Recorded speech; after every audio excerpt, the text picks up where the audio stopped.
Yeah. But I guess, like, speaking of things slapping you in the face. Wait, where are you going with this? No. Okay, no, that was a really bad way to turn that around.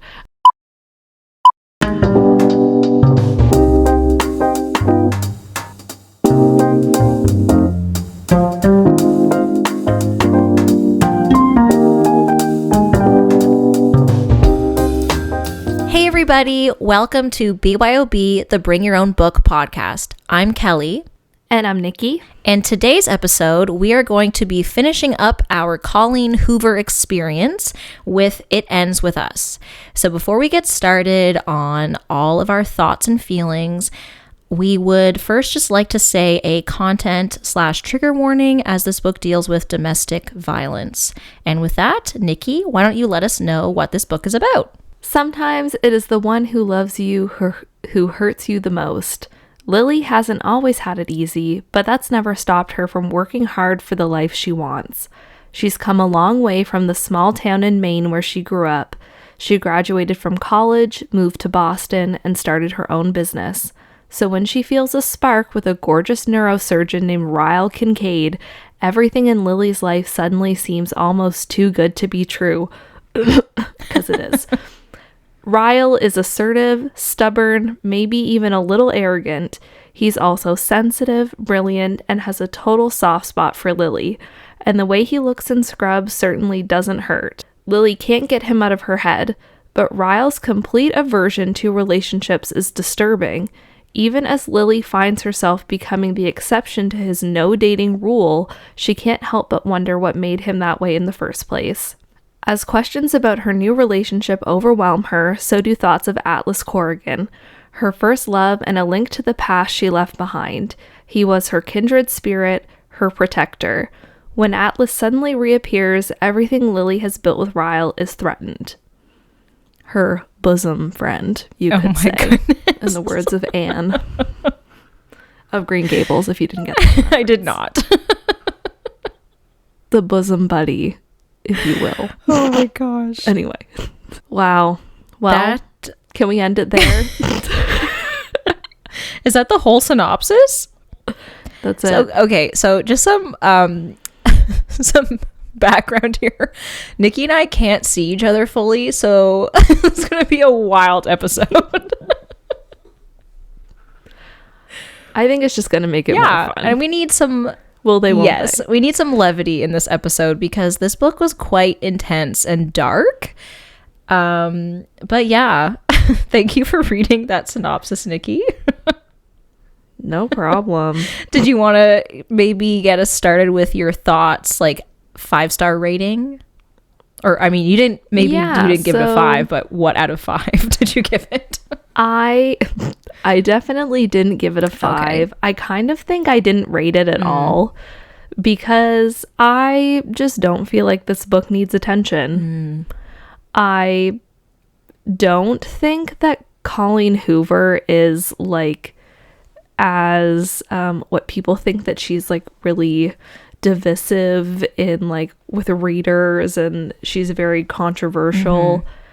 I don't know if it's because of this book. If it is, I don't understand why. I think that a lot of books like explore themes like this. Do I think some of it was a little unnecessary? Yeah.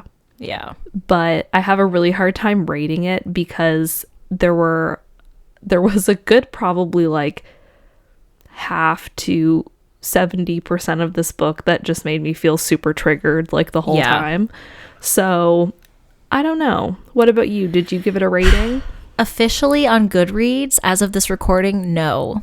In my mind, I'm still trying to think about where does this fall? Because, like, I didn't think it was terribly written. However, it's definitely not the book for me.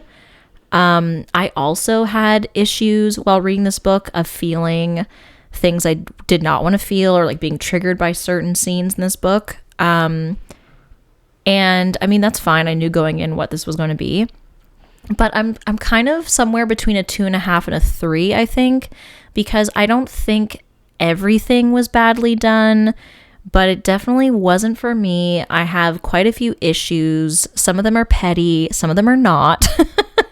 And I will explain both of them later.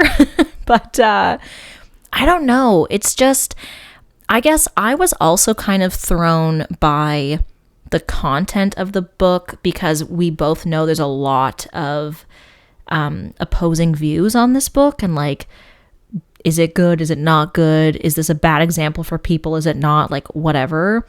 And so going into it, I knew a lot about the plot, but I hadn't actually read any excerpts or anything. So I don't know. I think, and I did read the author's note at the end. So like, I understand that she wrote this based off of her own experience or her mom's experience somewhat.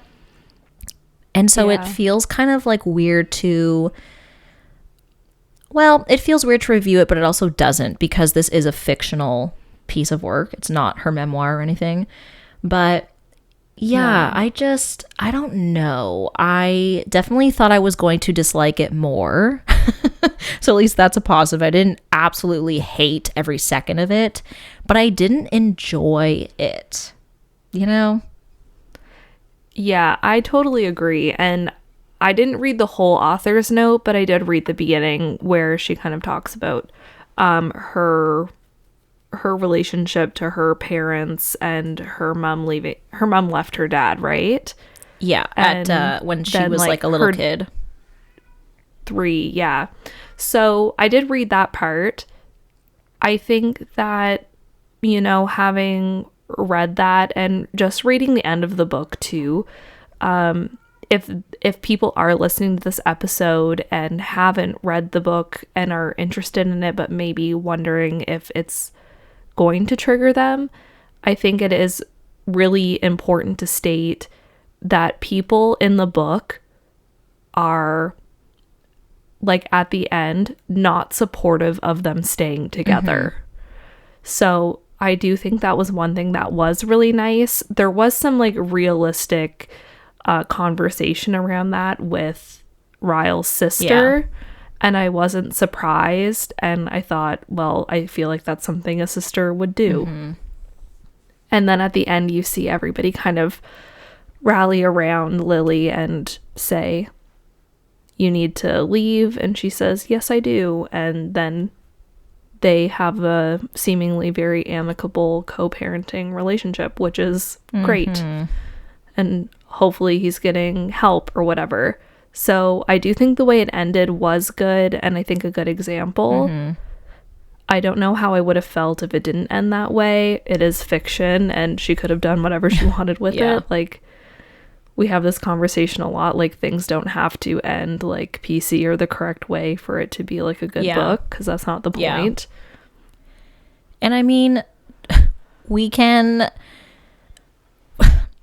I don't think it ended necessarily the totally correct way, or at least not in my eyes. You know what I mean? This is very subjective. Right.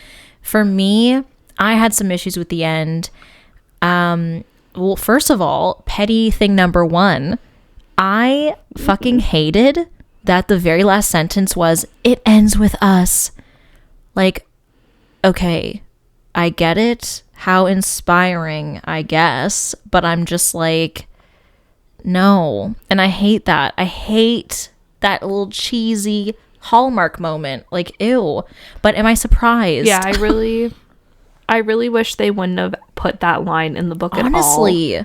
I think that there were a lot of reasons in the end that people could point to. It ends with us. Like, it ends with like her and Atlas, who are going to assumedly have a very healthy relationship. It ends with her and her daughter, or like her breaking the cycle for her child. It could be ending with Ryle getting help and like not subjecting anybody else to that kind of thing again. I don't think that it had to be said. No. I thought that like it was like it could have been like poignant without that, and it just ended up being kind of like a slap in the face. Like, we get it. My God, if we don't get it, what have you been reading this whole time?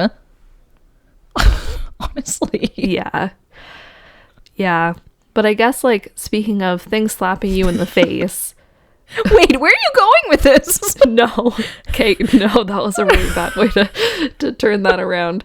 I was just going to say the first scene with Lily and Ryle together, which I guess is the first chapter, she meets him when he comes up to the deck and he like punches a like Adirondack chair or whatever. And I'm like, could it get any more obvious that that chair was going to turn into her at some point or whatever? Like, I don't know. I'm just like, no, the book was very heavy-handed, and I was just gonna say that. Yes, I don't mean it in a pun. This is like awful. I just like everything was so like obvious to me, and part of me wonders if I didn't know anything about this book going into it, would I have still picked up on these signs? But I think I would have, especially because these things were triggering. So it's like I've learned, you know, and like everyone's experience is different. I was never physically abused in that manner, but you know, it's like for me, I knew right away that this guy was not good news. And I was like, is that the guy she's going to end up with? Like, I was very confused at first with like who he was, because I was like, ew, I am not into this at all. Like, don't talk to him. Why are you so obsessed with him from the get-go? Why is he so obsessed with you from the get-go? Like, ew. Yeah, I do like,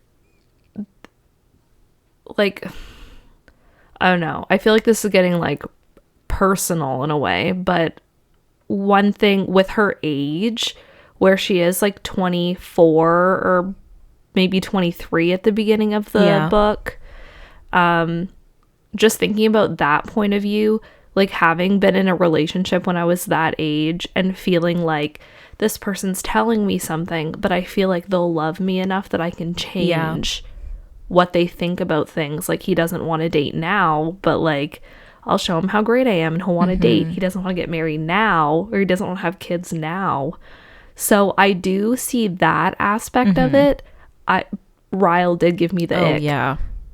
Maybe if I was younger, I wouldn't have got the ick, but I don't know. Like, when you see shit, and then you read about the shit, you're like, that's shit. I don't know. Yeah. Like, I totally bought that she wasn't cluing into these things, but I'm just like, myself as a reader, if I didn't know the outcome of the plot before going in, would I have seen it? Maybe, maybe not. I kind of think so, because when the way that she wrote it didn't really feel like a romance. There was something always kind of like a little off kilter about how she was writing these things that were supposedly like supposed to be like very nice things, because he is like very nice to her until he isn't. And then he does nice things to make up for the bad things that he does.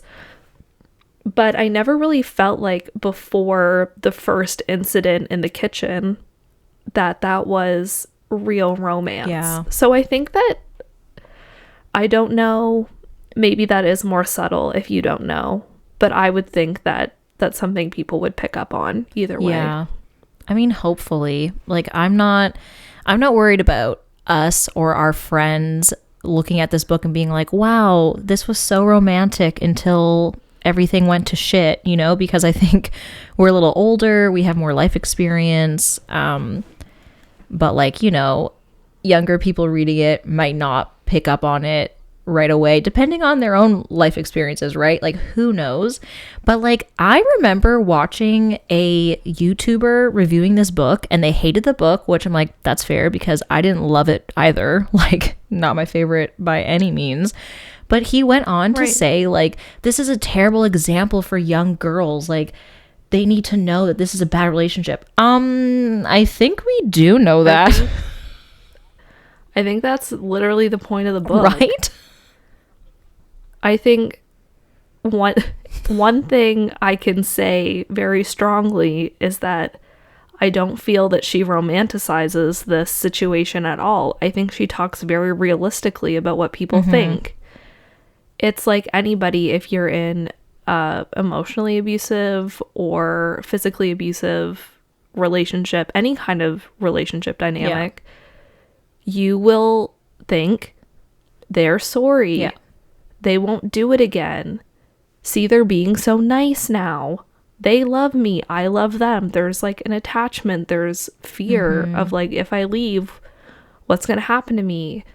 Like, will they come after me? Or if I leave, I have nothing. Those are all very real things that people think about when they're in those situations. Yeah. It's not romanticizing to talk about the reality of being a victim or survivor of domestic abuse. Yeah. I don't know. Yeah. No, I feel like he said he read the whole book, but I was like, did you read the whole book? Because like, yeah, the one thing we can say for sure is that she wasn't like, this is a great relationship. You know what I mean? Like, I also think like, dude, the book wasn't for you. well, it could be. Clearly. It could be to show him what not to do, you know? He clearly wasn't picking up on that part though. Right. If he thought it was romantic or romanticized, because I wasn't feeling that way at all. No, I definitely had issues with the characters, even around this important message. So let's get into these characters. So, okay, what did you think about Lily Blossom Bloom? Well, other than the fact that her name is hilariously heinous. And I kind of low-key love it. Like, I hate it, but I love it because I could definitely see, like, parents doing that to their kid. But parents in this century, not parents that would have had their kid in, like, the 90s. I don't know. I grew up with someone, and her first name, I kid you not, was Aurora Borealis. Yes. She didn't go by it, clearly. She went by Aurora. Very nice girl. Yeah, because she didn't want to be bullied. Right? Oh. Not that I would do that to somebody, but I'm just saying that's a genuine concern for a kid. Like, so long, too. Like, why? But anyways, continue. So, yeah, I don't know. I don't really think I thought much about Lily. Like, she was the main character, but a lot of I think I thought more about Ellen DeGeneres through the whole book than I thought about Lily. I was so taken aback by that first letter. Yeah, that's what I was saying to you. Like, just wait, like before we read it. Yeah, I did not know that that's what was coming for me. I don't know. Like, what did you think about Lily? Okay. I think this is going to be a blanket statement for all of the characters that I've read by Colleen Hoover thus far. I think they're not real people. Like, I know that they're not real, but they don't feel real at all. I don't know anything about any of them. Like, even if they're the main person, I'm just like, oh, her name is a flower. She likes flowers. Her mom was in this terrible abusive relationship, but there's like no personality to any of her characters. I feel like they're literally just vehicles to get a message across. And like, that's so true. Thank you. Like, because like, okay, yes, I understand, important message. However, I'm reading a novel. Okay. And if I just wanted the message, I could have read this in like 20 pages. And I don't mean a 20-page long Ellen DeGeneres letter. My God, why did Ellen have to be in this book? Like, well, that's the thing. Ellen had the most personality out of everyone, and she wasn't even actually a character. But it's just because we know things about her and have seen her personality. And also, in Verity and in this book, she uses letters or like journal entries or whatever to tell story. And I'm like, why couldn't we just have gone back and forth in time? I would have rather have been in the moment with her and Atlas than just read about, Ellen, I always skip when you dance through the audience. I hope you don't mind. Okay, so I told Atlas today that he could borrow some clothes. Like, okay, just, can I be there? Why? Yeah. I think it's, like, I think in Verity, it was a useful plot device because it was what the whole story centered around. But I feel like in this book, it was a really lazy way to not have to write out any kind of real scenes. She just had to like write like a description of everything. It was like, this happened, and then this happened, and then this happened, and we didn't actually have to like go into detail. Literally. But I wanted the stuff with Atlas. I liked Atlas. Me too. I wanted more, which I know that's the point because he is the good guy. And I was happy at the end when she went after him and they were going to be together because I just felt like this poor cardboard cutout needs something good in her little cardboard life. Oh, I just hiccuped. That's how emotional I am over Atlas. I also hate the name but love it at the same time. I like it. I think it's fun. It has some gravitas to it, you know? It's like, oh, he's holding the world on his shoulders. Oh my god, that's why she named him Atlas, because he's holding the whole fucking world on his shoulders. He's got to deal with everyone's problems, including his own, you know? Honestly. I mean, Lily did help him in the beginning, but yeah. Yeah.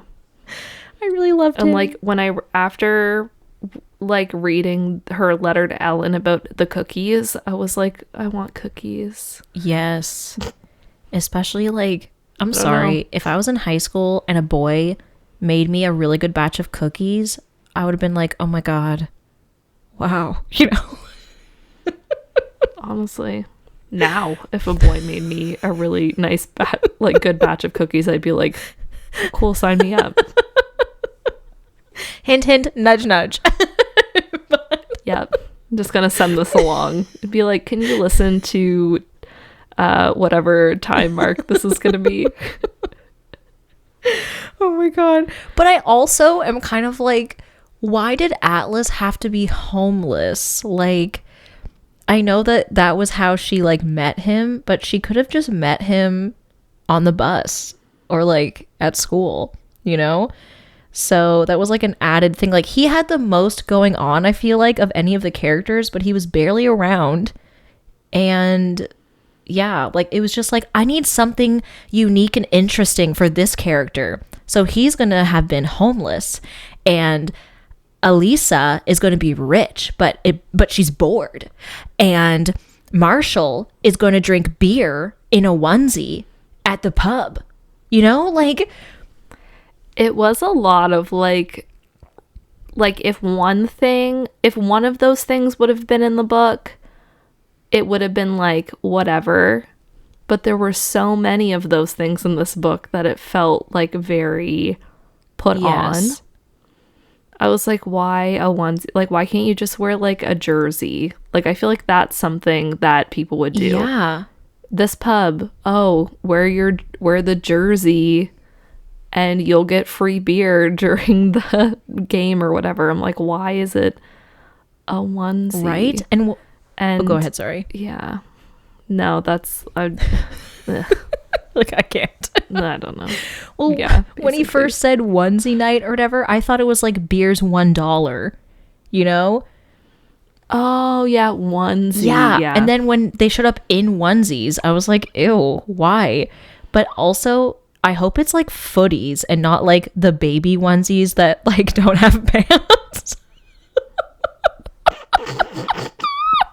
I think it probably is. I think they have legs. I hope so. But, you know, hey, different strokes for different folks. But also, you get free appetizers if you wear a diaper under it, too.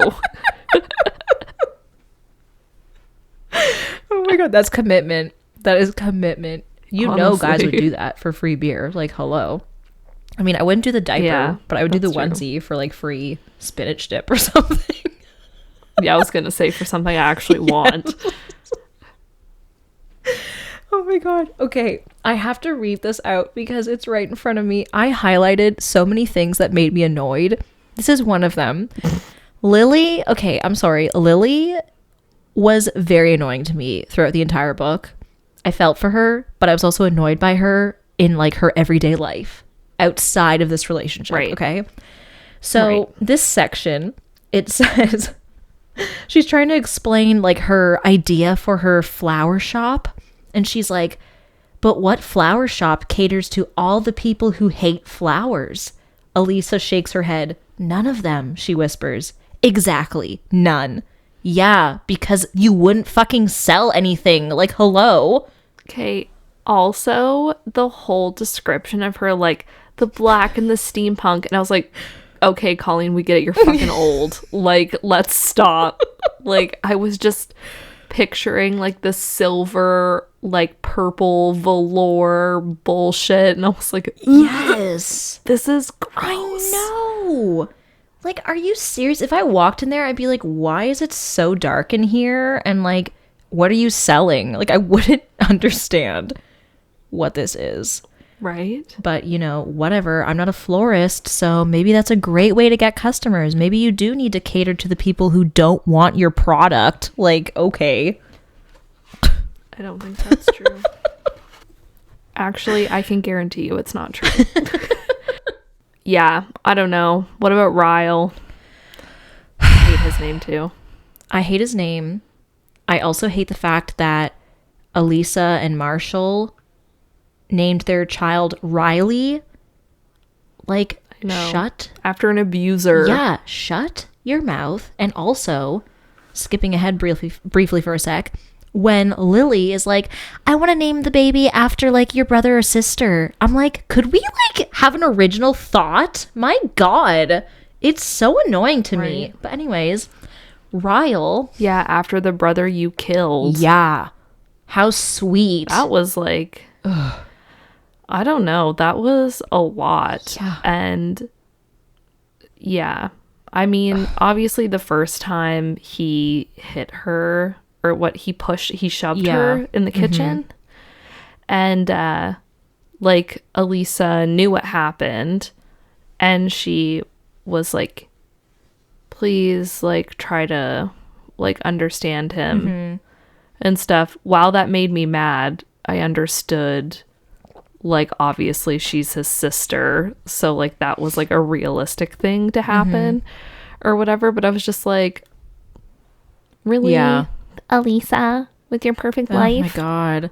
And the fact... She annoyed me too. She annoyed me so much. Like, everyone in this book but Atlas annoyed me. Well, and the mom, I guess, because she was barely in it. Like, I couldn't get annoyed at her. She was barely there.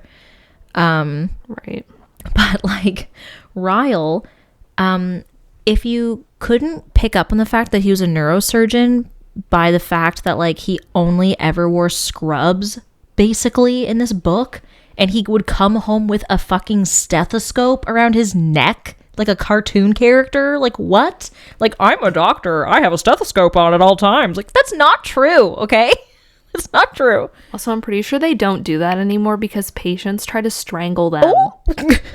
That's a thing. God. Not with neurosurgeons specifically, but, like, I know people who work in, like, general care have had, like, patients try to, like, strangle them with their stethoscope, so they don't wear them around their neck anymore because it's dangerous. Yeah, and also, why do you need a stethoscope hanging over your patient's open brain? You don't. Can I hear your thoughts? You fucking don't. I'd like to inquire about your thoughts. He should try that out on some other people. Well, and also, I had a friend who was a nurse, and she was like, whenever I see people walking around in their scrubs, I get so disgusted because your scrubs are dirty, you know? There's people's, like, body shit all over them, like disease germs, like all sorts of germs. I'm not a nurse, but I'm germs, okay? Hello. So I'm like, this guy thinks he's all that in a bag of chips. I'm a neurosurgeon, and I'm wearing a stethoscope around my neck like a noob, and I'm wearing scrubs everywhere. Like, scrubs are comfy, but come on, get, like, home scrubs, PJs, if you will. I was gonna say pajamas are also comfortable and socially appropriate. Yes. In 90% of situations. Honestly, what did you think about the part where he literally came over to her apartment and begged on his knees to have sex with her? Yeah. I hated it. I hated it so much. And, like, I felt so grossed out. I felt so grossed out every time he was like, please, Lily, please. Oh my God, I'm just like really into you. I just want to have sex with you so bad. Like, ew, I can't. I know. I was in a relationship with someone who always like would try again to be intimate, and it was awful. And like reading this, I was just like, oh my God, you know? And she's like blinded by him because of the manipulation. So I'm not mad at her, but I was so grossed out. Like, I can't imagine reading it and being like, oh my God, how romantic. He really cares about her. He's just dying to be with her. Like, if a man came into my apartment and got on his knees and begged to have sex with me, like, that's a lot. That's a lot. Yeah. No. Yeah, I don't have it marked anywhere. I listened to the audiobook, but she did describe like her bed one time, and she was like, this is the bed where Ryle makes love to me in, and it's also the bed where after he hits me, he cleans me up. And I was like, ooh, that for some reason really like hit in this weird place, like this spot that's supposed to be like so like sacred for you and your partner to like enjoy each other, has become tarnished with these like awful things that he's had to clean up after. And like, oh, I don't know, there was something about that where it just really stuck with me through like the whole rest of the book. That was really gross. Ugh. Yeah. God. I don't know, there's like, it feels weird to talk in depth about like the abusive parts, because it does feel like weird to just like openly say these things. But I mean, so I think it's the first time is when he pushes her in the kitchen, and the second time is when he pushes her down the stairs. Yeah, and she hits her no, he headbutts her, and then she falls down the stairs, I think. Or he punches her, hits her, and she falls down the stairs. He headbutts her at the end when they're in bed, and he like found all of that stuff in the apartment. And he's like, I'm showing you how much I love you, and he's like choking her, and like I think he was like fingering her too, like really like rough, and she's like screaming at him, and then he headbutted her. That was a lot. Like I don't have experience with like physical abuse in a relationship, only like emotional abuse, and that was a lot. Like I felt like that was happening to me with no experience of like what that's actually like. But I had a really hard time reading that and like listening to it, especially because they're like, the girl is acting out all of these like voices and like the anger and stuff. I had to like stop for a little bit. I had a very like big heavy sigh at the end of that section to try to like almost like cleanse, I guess. I don't know what else to say, to relieve myself. Not in that way, just like to relax myself, I guess. Because that was a lot. And like I have experience with some of that. I don't have any past like physical abuse, but I had emotional and sexual abuse. So like I will say I felt that sections of this book were very truthful, and I think she handled it as well as she could have, especially not being the one on the receiving end, to our knowledge. Like she did say in the author's note that her dad never abused her or her sibling. I think she had siblings. Yeah, she said they had a good relationship with him after he left. Like he was always very like good to them. And so I don't know if she's experienced anything in her own life as an adult, but everything in that sense felt very truthful. I did have issues with the characters outside of those moments because, like I said, I'm like, they don't feel real. But in those moments, and the moment that we were just talking about in their bed, that felt very real. And authentic, if you will. And so that was really heavy to read. And it's coming from a book with like a pretty soft pink cover, you know? It's, it was a lot. It was a lot. But, I don't know. I guess my biggest issue is the tone at the end, because I just felt I guess I really wish that there had been more anger from Lily in the book.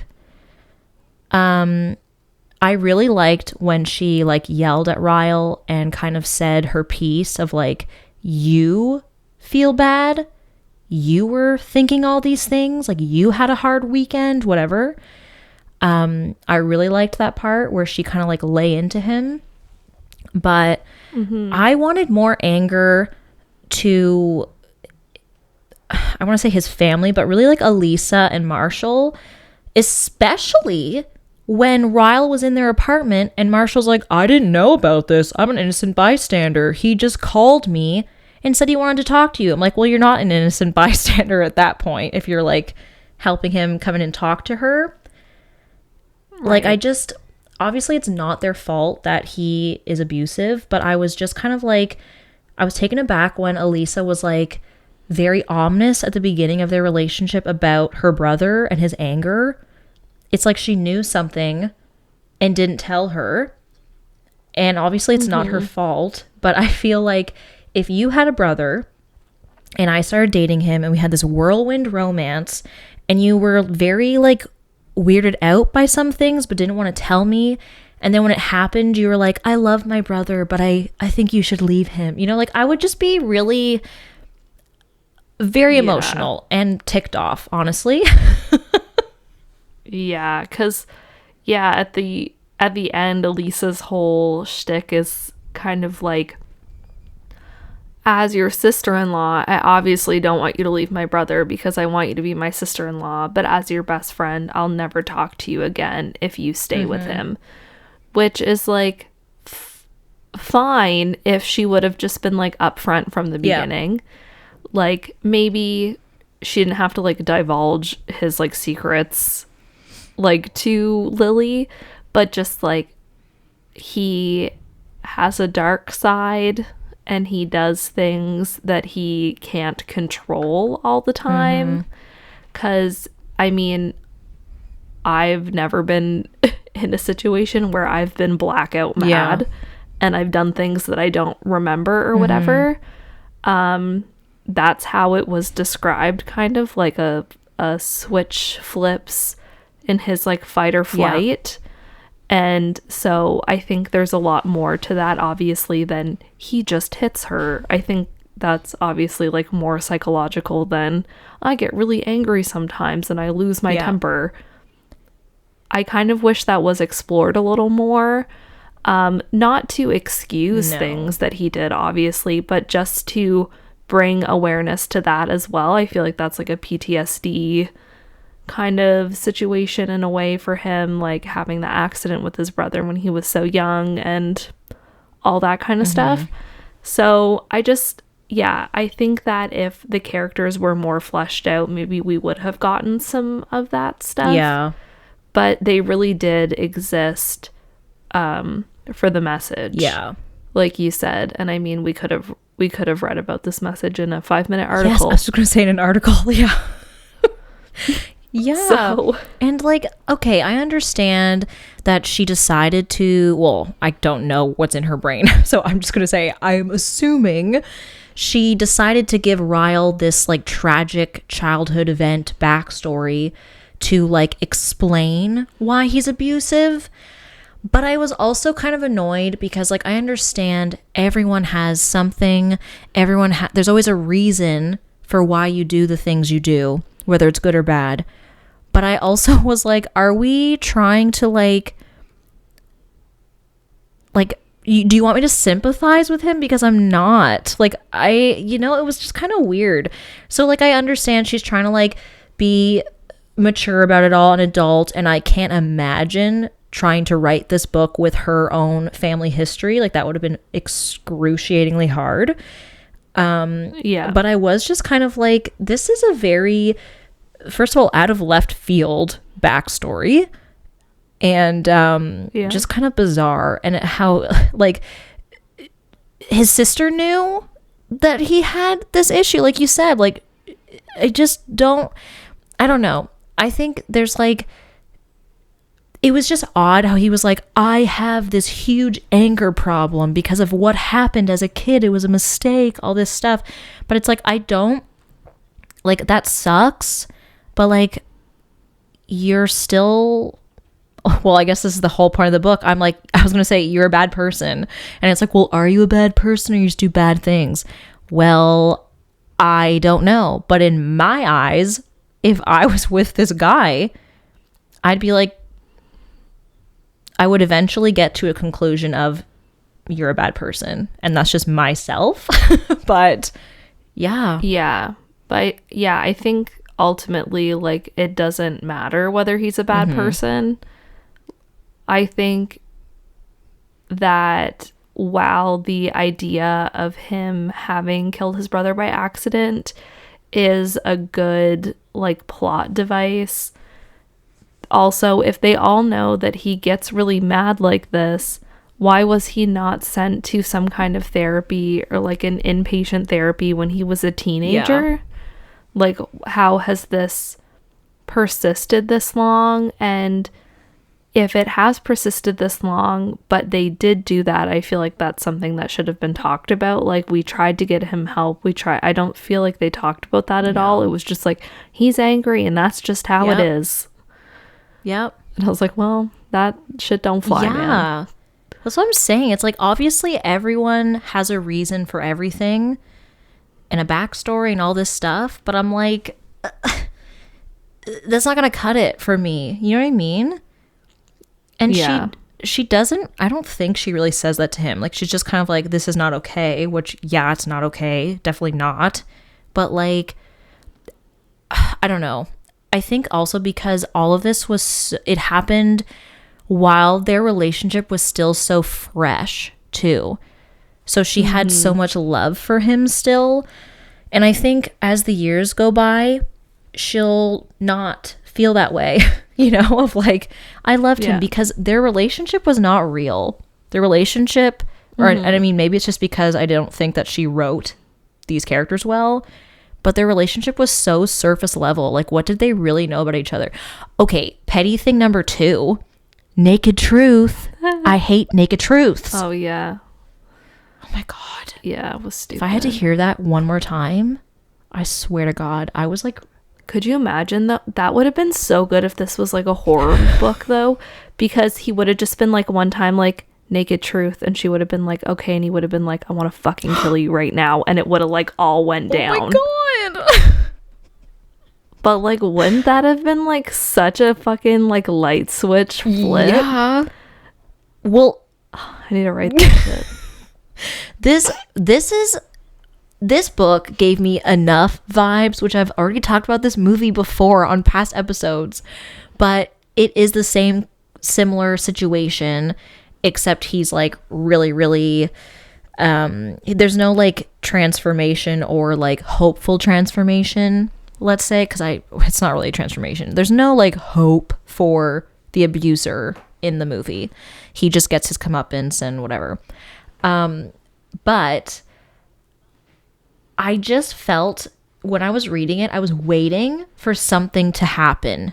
Like in the last bit when she was pregnant and they were like trying to not like work together, but like work around each other kind of thing, or like, you know, be civil, I guess.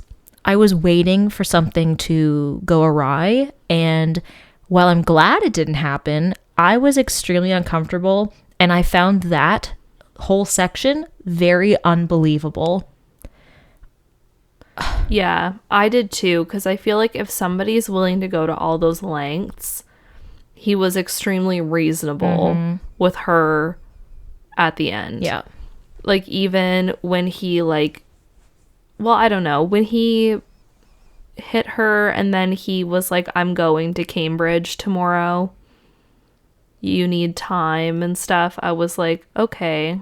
That was, like, I felt like not super in character for somebody like that, but I could see maybe somebody reasoning with themselves, and like maybe his sister talking to him and being like, you need to, oh, but she didn't know.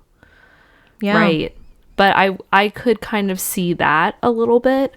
But then, yeah, him like sleeping on her couch for 2 weeks and all that stuff, and her being like, you're just going to have to wait. And he's like, yeah, that's fine. I can wait. Yeah. I was like, but would you really like wait? And she's like basically incapacitated. I mean, like when you're 9 months pregnant, like you can't move very fast. So he could have done whatever. Yeah. I was extremely uncomfortable and worried about her for like the last 40 to 50 pages, I want to say. Yeah. It didn't feel real. Like there were moments that I was like, wow, this is very intense and like coming from a truthful place. And then there was other parts where I was just like, what? This not, I don't understand. I can't connect to that.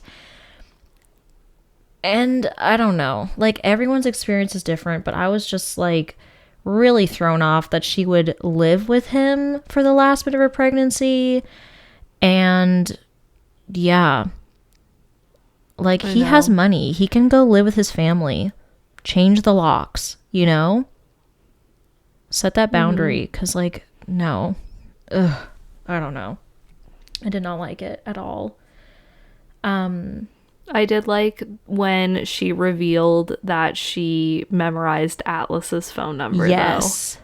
I did think that was a really good kind of switch because we weren't seeing anything really from her like mind. So when she pulls out the whole, I didn't want to admit it to myself, but I looked at that number and I memorized it, and because I knew deep down that there was a chance that I was going to need it someday, and I was like, yes. Yeah. I mean, the fact that she has this connection to Atlas, I would assume that alone would be like, oh my gosh, his phone number, because I haven't been able to contact him in years, you know, it's like, I don't want to forget this. But then also, yeah, her family history, it's like you hope for the best, but prepare for the worst, you know? So I agree. I thought that was really good because, yeah, I was like, oh no, he found the phone number. You got to go to the restaurant, you know? Like, oh no. But yeah. And when he said to her, you can't contact me again unless it's like really important because I can't keep doing this like in and out of your life. I can't imagine like how hard that would be to watch, like to know somebody like so obviously is like being hurt and have to be kind of like complacent and like watching that happen to them. 'Cause like it's not his place, and like he could have like called the cops, but if she was still in a place with Ryle where she felt like she loved him, then she's just never gonna go to Atlas again. So you're like in a catch-22 of like, how do I help? And I guess I help by like staying in the background out of the way until she calls me. That sucks. I also hated at the end, this was my issue with the end, I hated that she was like fine with him being alone with the kid. Like, no, I don't trust that easily. I just feel like, so they would have had a divorce, I'm assuming, at that point in the last chapter or the epilogue or whatever it was. And so in your divorce, would you just have kept it a secret that he was abusive to you? Because you're like, well, he might not be abusive to the kids. You don't know that. And so again, like, I don't have any experience with this, but I'm trying to put myself in that position, and I can't imagine being like, yeah, you can be alone with this child. Yeah, I think that it's definitely like it would be hard. I know when she does like reason with him and she's saying, what would you do if our daughter came to you and said, I love this boy, but he hits me? And he said, I would beg her to leave him. And so I think that might be a moment for her where she like understands, or she feels like he finally understands. And I think she also mentions that she's with him for the afternoon. So she's not with him like overnight. So I don't know if that is like kind of like untold, like a step that they're taking for her to feel comfortable with him being with their daughter. Yeah, maybe. Emerson? Is that what they call her? Yes, Emerson Dory. Petty thing number 3. Ugh. Yeah, that's fucking stupid as shit. Her middle name is Dory. Yeah, I thought she was going to say Ellen. The just keep swimming thing. I was like, please. I would have. Her just DeGeneres. Emerson DeGeneres Kincaid. No, Bloom. I love the name Kincaid. I think of, is it Thomas Kincaid, that painter with all the Disney I don't know illustrations and stuff? Oh, maybe not. But yeah, there's 1 point for Ryle. His last name was nice. Yeah, but I don't know. So maybe that's why. Yeah.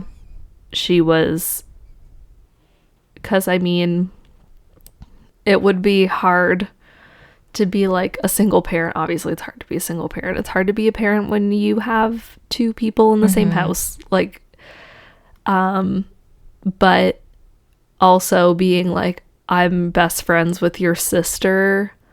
And I think he's living in the same building as his sister. Ugh, probably. So, I don't know.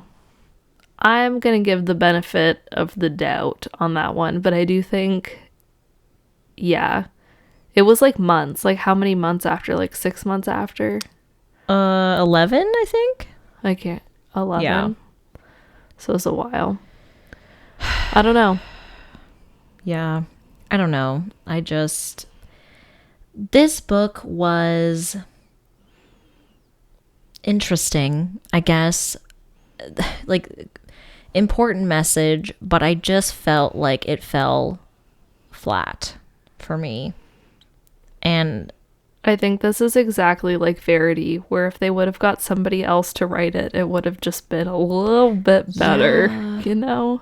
Or like if she had chosen to write it as a memoir or something. And I know that probably would have been a whole other can of worms of like, I'm not going to put my past experiences into a fictional situation. I'm going to like divulge my past. But like, I felt like the annoyances from these characters took away from the importance of the message. And like, I'm not trying to be a bitch about it, but I'm just like, Lily, I hated her. Elisa, I hated her. Marshall, who the fuck are you? You're barely here. You're just like the money. Okay, great. Good for you. You sold a bunch of things. The mom, barely there. And she was an important part of this book. Atlas was the only one I liked, and I still didn't know much about him.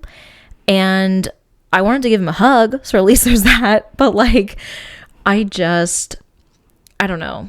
It was annoying. I hated all these stupid flower things and the Ellen DeGeneres crap. You don't need it. You're taking away from the point of this book. Yeah. I don't know. I don't understand. It just felt like a lot of references. Yeah. This book was a lot of references around like a very important topic. And yeah, I mean, while it would have been really, really hard to read this book if the extra stuff wouldn't have been in there, I think that it could have been a really strong book if she would have trimmed the fat off it. Yeah. And like, I just saw something I highlighted here, which is another point about Lily that I'm like, what?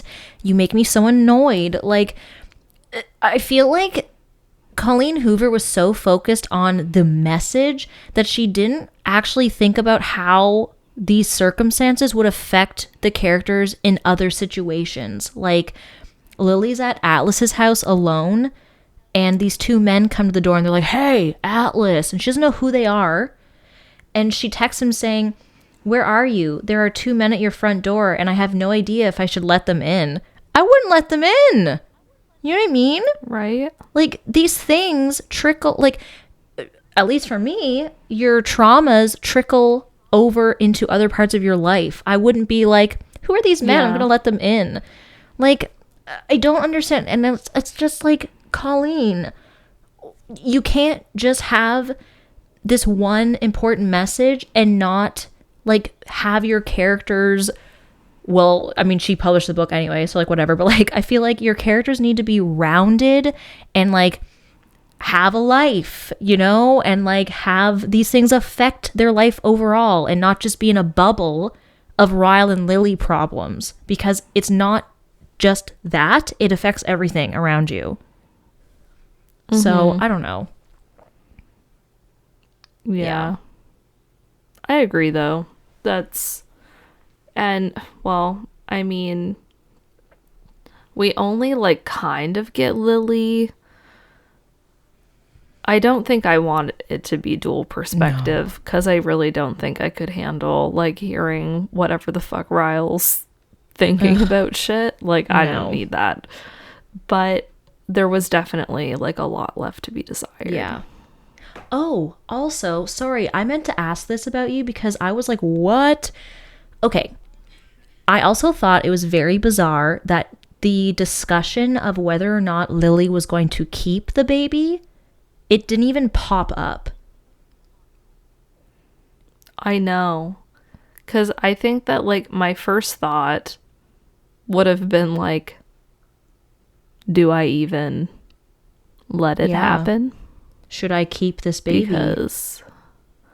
like, if I don't let it happen, then I can just be like, bye, and get out, go find Atlas, we can have a baby, whatever. Like, I don't know. Is Colleen Hoover religious? I believe so. I think she's from the South as well, which is like... Oh, well, that's probably why. Yeah. And it's just, well, like, you can believe whatever you want. We're not going to get into a debate about abortion. Like, you don't need that right now. But, like, I just think it's very bizarre that thought didn't even come into her head of, like, do I want to have his child? Do I want to give it up for adoption? Do I want to get an abortion? What are my options? It was just like, oh my gosh, I'm pregnant. I can't tell him yet. Yeah. That annoyed me. I know. It really annoyed me. Yeah, and, like, I don't know why she was, like, so concerned about, like, telling him, when I'm like, just tell your mom. Just tell her. Like, especially, like, if you guys are having, like, these huge issues, just tell your mom. Like, oh my God. I thought that was silly. Yeah, like, there was no... Well, I guess their relationship was already strained because of everything, and she didn't even want to be in the same city as her, which I'm like, okay. Yeah. But, like, I don't know. I needed more. I needed more in this book, just like the other book. Yeah. It just fell flat to me, and I don't understand why people are all... like obsessed with her and this book, because this is a hard book. Like, I don't know. My mom read this book, which I was like, what? Are you sure you want to read this, Mom? Yeah, but like, your mom's concerns about the book were not the same as my concerns about the book. Well, to be fair, yeah, well, okay, funny thing first. Yeah, my mom... That's why Nikki's laughing. My mom said to me, I thought it was a very good story, but some parts were almost pornographic.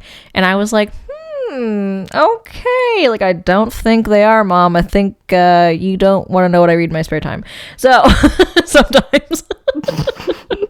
I read all sorts of things. I'm a learned woman, okay? This is 2023, so...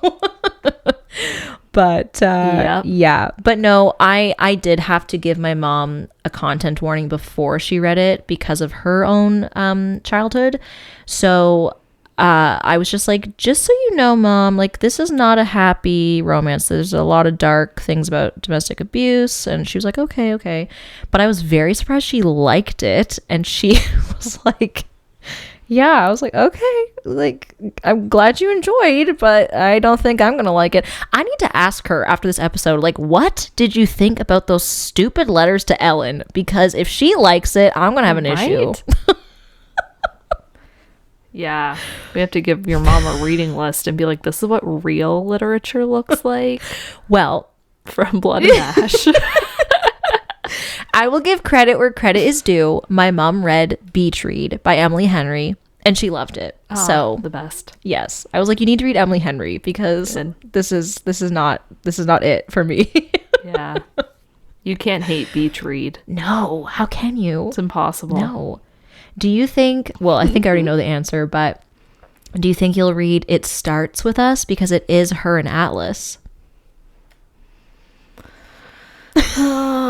I mean, probably not, but if the audiobook was on like Libby and I needed something to listen to at work, maybe I'd put it on in the background. But I love Atlas, but I don't think I care that much. Yeah, I don't really need to hear about his homelessness and like delve more into that like weird backstory. Yeah, like I don't even know if it's a continuation of their story and then being together, or if it's like a prequel about him and her in their childhood. Oh, yeah, I don't know. I didn't even think about that. I have no idea.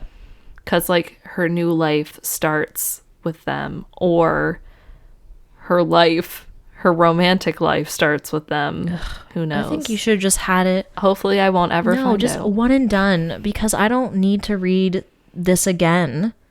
Like, what's going to happen? Is Ryle going to be shit again? So we're going to go through that again? Like, or is it just going to be like a really happy book where everything just goes right and then you're like, why did I read this? Well, it's in the fiction section again. It's not even in the romance for the second one. Oh. So I have no clue. No clue, but I don't think I can read it. Do I think I'll read a Colleen Hoover book again in my life? Hard to say. Yeah, hard to say. I mean, I really thought I was going to hate both of these books. And both of the books were like, Yeah, I know. I thought I was going to have like really strong opinions about things. I don't. They're fine. Yeah. They're books. If you like her, you like her. Yeah. Great. Keep reading. She's got tons. Like, I don't know. It's... I really am not understanding what the feud is. Yeah. Like they're fine. Yeah, this book was a little heavy-handed. Yeah. And yeah, Verity was a little disturbing sometimes, but that's what a thriller is supposed to do. Yeah. So, and Verity I read very fast. It definitely kept me like wanting to go to the next chapter. This one did not for me. It took me over a week to read this. The only reason I got through it is because I got that audiobook put on 2x speed and I just let it play while I was doing like other things. I had to get the ebook with my points through my Kobo membership, and then I had to get the audiobook as well because I was like, I'm not gonna be able to read this quick enough. So I listened to it at 2.5 as I read along. Yeah. Oh. Those points I'm never going to get back. But, you know. Yeah. I don't know. I think it's a meh from me. But I was expecting Tracy Wolf up in here. I was expecting to be like, what the fuck is this? So. Well, thank God it wasn't like that, because I think I would have just come on this episode being like, I didn't finish it. Tell me what happened. So I think it's safe to say Nikki and I aren't going to become cohorts anytime soon. But I mean, if you love Colleen Hoover, good for you. Keep on reading, you know, enjoy. That's all good and dandy. Thank you so much for listening to this episode of the Bring Your Own Book podcast. If you are a victim of domestic violence, or if you know someone who could use assistance, you can visit www.thehotline.org if you are in the United States. If you're in Canada, you can visit sheltersafe.ca, which provides information and a clickable map to help connect women and their children to the nearest shelter wherever they are in Canada. Tune in next time as we read The Family Upstairs by Lisa Jewell. Until then, you can stay up to date on all bookish activities on our Instagram at BYO Book Podcast or our TikTok at Bring Your Own Book Podcast. Until then, keep on drinking in great stories. Cheers! Next time on the Bring Your Own Book Podcast. It would be inaccurate to say that my childhood was normal before they came.